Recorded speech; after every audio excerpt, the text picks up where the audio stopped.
नमस्कार, किस्सा यूपी का देख रहे हैं और मैं हूं आपके साथ दिव्या सिंह। सीएम योगी ने विधानसभा में बजट सत्र के दूसरे दिन समाजवादी पार्टी समेत विपक्षी दलों को खूब धोया। एक शेर के माध्यम से मुख्यमंत्री ने आईना दिखाते हुए कहा कि बड़ा हसीन है इनकी जुबान का जादू, लगा करके आग बहारों की बात करते हैं। जिन्होंने रात में चुन चुन कर बस्तियों को लूटा, वही नसीबों के मारों की बात करते हैं। सीएम ने कहा कि 56 करोड़ 25 लाख से अधिक श्रद्धालु त्रिवेणी में आस्था की डुबकी लगा चुके हैं। कुंभ पर राजनीति ठीक नहीं है। ये 56 करोड़ लोगों के आस्था के साथ खिलवाड़ है। अगर सनातन धर्म के किसी आयोजन को भव्यता से करना कोई अपराध है तो सरकार उस अपराध को दोहराती रहेगी। वहीं अखिलेश यादव ने ममता बनर्जी के मृत्यु कुंभ वाले बयान का समर्थन किया है, जिससे सनातन प्रेमियों का गुस्सा और फूट पड़ा है। इन सब के बीच जहां एक तरफ सीएम योगी ने विपक्ष को जमकर सुनाया, तो दूसरी तरफ मेरठ से लेकर लखनऊ तक बाबा का बुलडोजर गरज रहा है, जिससे अवैध कब्जा करने वालों में दहशत का माहौल कायम हो गया है। इतना ही नहीं, सीएम योगी की पुलिस से पंगा लेना और उन पर जानलेवा हमला करना बदमाशों के लिए काल बनता जा रहा है। पुलिस ऐसे अपराधियों का दौड़ा दौड़ा कर एनकाउंटर भी कर रही है। आज इसी पर चर्चा करेंगे। मेरे साथ स्टूडियो मौजूद हैं कैपिटल टीवी के executive editor Rajeev sir. Sir, आपका स्वागत। धन्यवाद। आज तो अलग ही अंदाज में नजर आए सीएम योगी, शेरो शायरी के माध्यम से अखिलेश यादव को जमकर लताड़ा है। देखिए, अखिलेश यादव का समय आने वाला है। अखिलेश यादव जिस मोड में हैं, इनका मोड चेंज होने वाला है कुंभ खत्म होने के बाद। कुंभ, महाकुंभ जो है वो 26 तारीख को खत्म हो रहा है। उसके बाद 2 दिन के बाद 28 फरवरी से ये जो महापर्व आ रहा है अखिलेश यादव का, उसकी शुरुआत होगी। रमजान, और रमजान में अखिलेश यादव फिर डुबकी लगाना शुरू करेंगे। अलग अलग जगहों पर मस्जिदों में जाएंगे, इफ्तार पार्टियों का हिस्सा बनेंगे। हालांकि थोड़ा कमजोर हो गया है इनके दिखाने की प्रवृत्ति, क्योंकि डर इनके अंदर भी है कि महाकुंभ पर तो बड़ा सवाल उठा रहे थे। ये जो टोपी वाले निकलेंगे रोड पर, सड़कों पर नमाज अदा करने के लिए, तो उस समय हम इनके बारे में क्या कहेंगे? या रमजान के समय में जो अलग अलग राज्यों में छूट दी जा रही है, जिस तरह से मुस्लिम अपीजमेंट की पॉलिटिक्स करने वाली ये पार्टियों की सरकारें जहां जहां है उनको छूट दी जा रही है, तो क्या उत्तर प्रदेश में अखिलेश यादव भी ये मामला उठाएंगे? क्योंकि मौलाना तो उठाएगा, इन लोगों ने उठाना शुरू भी कर दिया है कि उत्तर प्रदेश में भी छूट मिलनी चाहिए। किस बात की? क्योंकि तेलंगाना में कांग्रेस की सरकार है और तेलंगाना सरकार ने घोषणा कर दी है कि रमजान के महीने में 1-1.5 घंटा पहले आप ऑफिस से निकल सकते हैं। यानी मुसलमान है तो आप 1-1.5 घंटा पहले ऑफिस से निकल सकते हैं। अब इन लोगों की मांग होगी कि उत्तर प्रदेश में भी इसी तरह की कुछ व्यवस्था की जाए। लेकिन कुंभ के लिए क्या अखिलेश यादव के कहेंगे कि महाकुंभ के दौरान जिन लोगों ने डुबकी लगाई, आस्था की डुबकी जिसे योगी आदित्यनाथ कह रहे हैं, उन लोगों के लिए इनके मन में कुछ श्रद्धा है जो बार बार इसके ऊपर सवाल खड़ा कर रहे हैं। एक तरफ से ममता बनर्जी कह रही है कि ये क्या है, मृत्यु कुंभ है। मृत्यु कुंभ क्यों? क्योंकि कुछ लोगों की मौत हो गई, इसलिए मृत्यु कुंभ हो गई। अगर कुछ लोग जो वहां से नहा धोकर, वहां से डुबकी लगाकर, पाक पवित्र होकर और उसके बाद जयकार करते हुए आए, उनके लिए कौन सा महाकुंभ है? और जो 50-60 साल के व्यक्ति, जिसने अखिलेश यादव की भी सरकारें देखी है उत्तर प्रदेश के अंदर, जो अभी पश्चिम बंगाल से लोग प्रयागराज आ रहे हैं, वो ममता बनर्जी की सरकार भी देख रहे हैं। और ममता बनर्जी की सरकार में क्या हो रहा है उनके साथ, यानी हिंदुओं के साथ, वो भी देख रहे हैं। अब उनको कौन सा जवाब देंगे? क्योंकि ये सारे जो सवाल महाकुंभ पर उठ रहे हैं वो हिंदुओं की भलाई के लिए नहीं उठाए जा रहे हैं, हिंदुओं को कमजोर करने के लिए उठाए जा रहे हैं। एक सवाल होता है अपने विकास के लिए, एक सवाल होता है उस विकास को दबाने के लिए, एक सवाल होता है पूरी तरह से हतोत्साहित करने के लिए। और इन तीनों में अगर इन लोगों को चुना जाए कि महाकुंभ पर आप सवाल किसके लिए उठा रहे हो, व्यवस्था बेहतर होनी चाहिए, अगर इसके लिए सवाल उठाते कि और बेहतर होनी चाहिए और उसमें हमारे क्या सहयोग हो सकती है, क्योंकि वो सरकार में नहीं हो। अगर उत्तर प्रदेश में सरकार भारतीय जनता पार्टी की है, पश्चिम बंगाल में सरकार ममता बनर्जी की है, लेकिन क्या ममता बनर्जी ने उत्तर प्रदेश सरकार को फॉर्मेलिटी के तहत एक ऑफर किया? ऐसे होता है इंटर स्टेट होता है, ऐसे अलग अलग राज्यों में एक दूसरे की सहायता की जाती है। तो क्या ममता बनर्जी की सरकार ने योगी को ऑफर किया या बताया कि देखिए पश्चिम बंगाल से भी बहुत सारे लोग जा रहे हैं, उनके लिए व्यवस्थाएं भी की जाएगी और अगर जरूरत पड़े तो पश्चिम बंगाल की सरकार इस महाकुंभ की तैयारी में आपके लिए साथ खड़ी है और हम योगदान देने के लिए तैयार हैं। क्या अखिलेश यादव ने एक बार भी कहा कि समाजवादी पार्टी के जितने कार्यकर्ता हैं उत्तर प्रदेश के अंदर वो महाकुंभ में स्वैच्छिक श्रमदान दें, वॉलेंटियर तौर पर जाएं और योगी की सरकार से रिक्वेस्ट करते कि पुलिस की व्यवस्था तो अपनी जगह है, वॉलेंटियर जो होते हैं स्वैच्छिक श्रमदान देने वाले वो लोग, हमारी पार्टी के भी बहुत सारे लोग ये बात कर रहे हैं, चर्चा कर रहे हैं कि देखो भाई इतना बड़ा महाकुंभ हो रहा है, उत्तर प्रदेश में हो रहा है, हम लोग उत्तर प्रदेश के लोग हैं और प्रयागराज में हो रहा है, देश विदेश से लोग आ रहे हैं, चारों तरफ से हिंदू आ रहे हैं, उसमें हमें भी कुछ श्रमदान करना चाहिए। खैर प्रयागराज में नहीं तो अलग अलग जगहों पर उत्तर प्रदेश के अन्य जिलों में क्या अखिलेश यादव ने अपने कार्यकर्ताओं के लिए, अपने लोगों के लिए महाकुंभ में जाने की व्यवस्था की कि जाओ, जैसे अरविंद केजरीवाल जैसा शातिर राजनेता दिल्ली से अयोध्या तक की बस सर्विस चला देता है कि चलो भाई हम राम मंदिर का दर्शन करवाते हैं, ये शातिरता है क्योंकि उसे पता है कि इसका वोट लेना है। वो अंदर से हिंदुओं के समर्थक नहीं है लेकिन फिर भी उसे लगता है कि वोट बैंक की पॉलिटिक्स करनी है तो ये करना पड़ेगा। लेकिन अखिलेश यादव को क्यों नहीं लगता ये? अखिलेश यादव क्यों नहीं ये सोच पाता कि नहीं यहां पर भी हिंदुओं के लिए कुछ करना है? तो महाकुंभ जैसा ये महापर्व का आयोजन हो रहा है प्रयागराज में, तो हमारे कार्यकर्ता, हमारे सपोर्टर, हमें वोट देने वाले लोग भी महाकुंभ में जा रहे होंगे। ये 56 करोड़ का आंकड़ा ऐसे ही पूरा नहीं हुआ है। ये उत्तर प्रदेश के जिन लोगों को वहां जाना है उन्होंने ये तो नहीं कहा कि हम सारे भारतीय जनता पार्टी को वोट देने वाले लोग जाते हैं।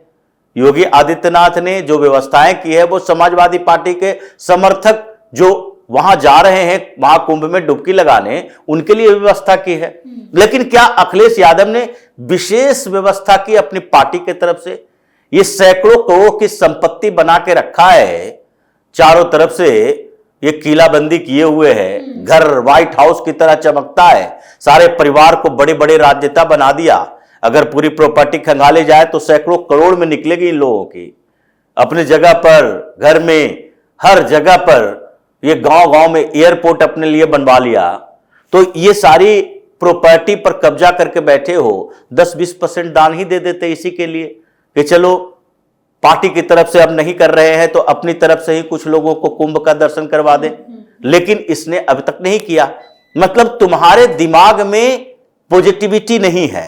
दूसरी तरफ जो सरकार से सवाल खड़ा कर रहे हो सरकार के ऊपर, उसमें तुम अपनी सलाह दे सकते थे कि देखिए भाई हम लोगों ने ये तैयारी की है, हम लोगों ने सोचा है कि प्रयागराज रेलवे स्टेशन पर कैसी व्यवस्था होनी चाहिए, उसका ब्लूप्रिंट हमारे पास है। कुछ अगर सलाह की जरूरत हो तो हमारे पास भी एक्सपर्ट लोग हैं, हम लोगों ने भी जो तैयारी की है आपको देते हैं। आपने वो भी नहीं किया। आप सवाल क्यों खड़ा कर रहे हो? ये दो कारण है। एक कारण यह है कि सरकार को निशाने पर लेना है और दूसरा कारण यह है कि मुसलमानों को खुश करना है, क्योंकि सारे मुसलमान जो उत्तर प्रदेश के हैं वो इस बात से चिढ़े हुए हैं कि इतने बड़े महापर्व और योगी आदित्यनाथ का इतना बेहतर योगदान और जो हमारी गलतियों को बख्श नहीं रहे, छोड़ नहीं रहे, उसकी सजा दे रहे हैं। तो चिढ़ा हुआ तो मुसलमान है। अब उसके तरफ से अगर महाकुंभ पर ये लोग सवाल नहीं खड़ा करेगा तो उसके बाद तो इसकी राजनीति खत्म हो जाएगी। तो इसलिए योगी आदित्यनाथ ने कहा कि देखो ये सवाल खड़ा करना, इसकी बुराई करना इनकी मजबूरी है और ये मजबूरी जो है अब कुछ दिन में इनके लिए आफत बनेगी, क्योंकि तैयारी दूसरे स्तर पर ये भी कर रहे हैं कि तुमने महाकुंभ में इतना अड़ंगा लगाया, अब आगे तुम्हारा पर्व आने वाला है मौलाना अखिलेश यादव का, और वो पर्व आएगा रमजान के महीने में 28 तारीख से और 28 मार्च तक चलेगा। अब 1 महीने का रमजान होगा और उस समय जो हरकतें देखी जाएगी उत्तर प्रदेश में उसके अनुसार कार्रवाई की जाएगी। ये पिछली बार भी जो कुछ हंगामा हुआ था कुछ जगहों पर, वीडियो सामने भी आए थे। इन लोगों ने कहा रमजान के समय में कैसे जुमे की नमाज के समय सड़कों से लोगों को मार पीट के भगाया जा सकता है, लेकिन रमजान के समय में जब पत्थरबाजी की जा सकती है, ये ममता बनर्जी ने कहा था रमजान के महीने में कैसे पत्थर फेंक सकते हैं मुसलमान, जब हमला हुआ था शोभा यात्रा के दौरान कोलकाता में ही। तो ये जो उसके सपोर्ट में आने वाला है, अब उसकी तकलीफ बढ़ने वाली है। महाकुंभ जितने समय तक चला उतने समय तक तो ये लोग सवाल खड़ा करते रहे। अब अगले 1 महीने में सवाल खड़ा करने, उसके खिलाफ कार्रवाई करने, ये सारे तरीके डेवलप करने की तैयारी अब योगी कर रहे हैं। सर, सवाल तो ये लोग बुलडोजर एक्शन और एनकाउंटर पे भी उठाते रहे हैं, लेकिन वो तो नहीं थम रही। देखिए, ये नहीं थम रही है तो वो भी नहीं थमेगी, क्योंकि बुलडोजर एक्शन या फिर जो कार्रवाई हो रही है प्रदेश के लोगों के लिए हो रही है, इसको खुश करने के लिए नहीं हो रही है कि मुसलमान खुश हो जाएंगे, अखिलेश यादव की पार्टी खुश हो जाएगी, ये लोग खुशी से अपना हमारे शासन के सराहना करने लगेंगे। इसके लिए कार्रवाई रुकती नहीं है, न होती है।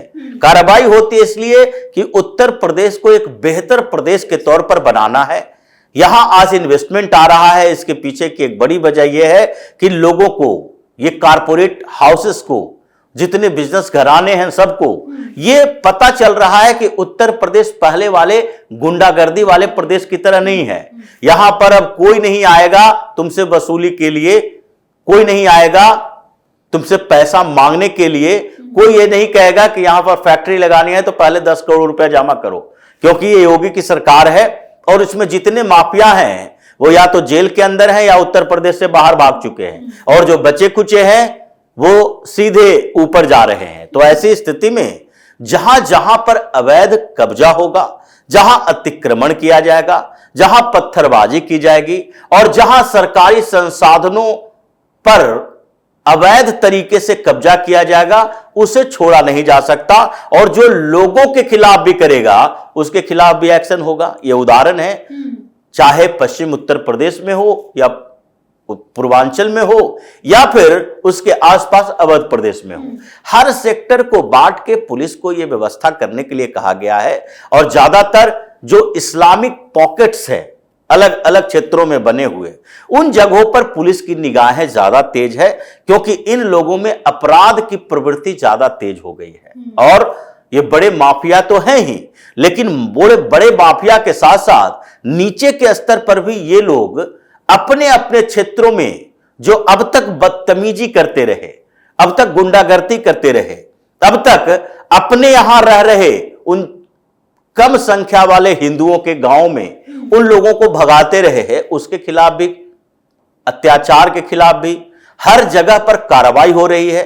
तो परेशान उत्तर प्रदेश के मौलाना है और उससे परेशान अखिलेश यादव जैसे लोग हैं, जिसको लगता है कि हिंदुओं को छोड़ो, इससे कोई फर्क नहीं पड़ेगा। जहां फर्क पड़ता है वहां केजरीवाल पैदा होता है कि नहीं नहीं, यहां के पता है कि अलग अलग क्षेत्रों में हम दिल्ली में जातीय राजनीति नहीं कर सकते, लेकिन धार्मिक राजनीति तो होगी। तो यहां पर वो सुंदरकांड का पाठ भी करवाएगा, यहां पर वो राम मंदिर का दर्शन भी करवाएगा, तीर्थास्थन भी करवाएगा, तीर्थ पर भेजेगा भी। लेकिन अखिलेश यादव को पता है कि कुछ जाति विशेष के लोगों को हम भरमा सकते हैं, हिंदुओं को जितनी गालियां दे वो टस से मस नहीं होगा, वो हमारे सपोर्ट में आएगा। इसलिए अगर मुसलमानों का समर्थन नहीं करेंगे तो उसके पास विकल्प है कहां जाने का, उसके पास है कांग्रेस का समर्थन, बसपा का समर्थन करने का, कुछ लोकल पार्टियां हैं, पीस पार्टी जैसे मुस्लिम पार्टियों का, ओवैसी की पार्टी की भी एंट्री हो गई है। तो इसलिए ये कोई भी ऐसा समय चूकता नहीं है जबकि हिंदुओं के विरोध में कुछ बात बोलनी हो। लेकिन वही बात है कि अब समय बदल रहा है। अब 28 फरवरी के बाद जो समय आएगा उसमें अखिलेश यादव अपने बिल में घुसा हुआ रहेगा, क्योंकि इनके चहेतों के खिलाफ कार्रवाई होगी। इसलिए समाजवादी पार्टी में तो अभी से चिंतन मनन बैठ के चलने लगी है कि रमजान के समय में हम क्या क्या करेंगे, कौन कौन से लोकल जगहों पर हमें इफ्तार पार्टियों में जाना है, अखिलेश यादव कौन से टोपी और कौन से ये साफा डाल के जाएंगे। इसलिए इंतजार हो रहा है इस सदन में अखिलेश यादव के खिलाफ जो बोले, या समाजवादी पार्टी को आईना दिखाया है योगी ने, वो संकेत दिया है कि 10 दिन इंतजार कर लो, 10 दिन के अंदर तुम्हें बता देंगे कि आगे हम क्या करने वाले हैं। जी बहुत बहुत धन्यवाद तमाम जानकारी। धन्यवाद। तो सीएम योगी जिस तरह से विधानसभा में विपक्ष को लताड़ रहे हैं, उससे अखिलेश यादव बौखलाए हुए हैं और तरह तरह की बयानबाजी भी कर रहे हैं। वहीं यूपी में बुलडोजर एक्शन और एनकाउंटर इन माफियाओं से लेकर अपराधियों तक में खौफ का माहौल पैदा कर रखा है। किस्सा यूपी का में आज के लिए इतना ही। अगर आपने अभी तक हमारे चैनल को सब्सक्राइब नहीं किया है तो सब्सक्राइब कर लीजिए, हमारे वीडियो को लाइक कीजिए, शेयर कीजिए, हमारे वीडियो पर कमेंट करके जरूर बताएं कि आपको हमारी खबर कैसी लगी। धन्यवाद।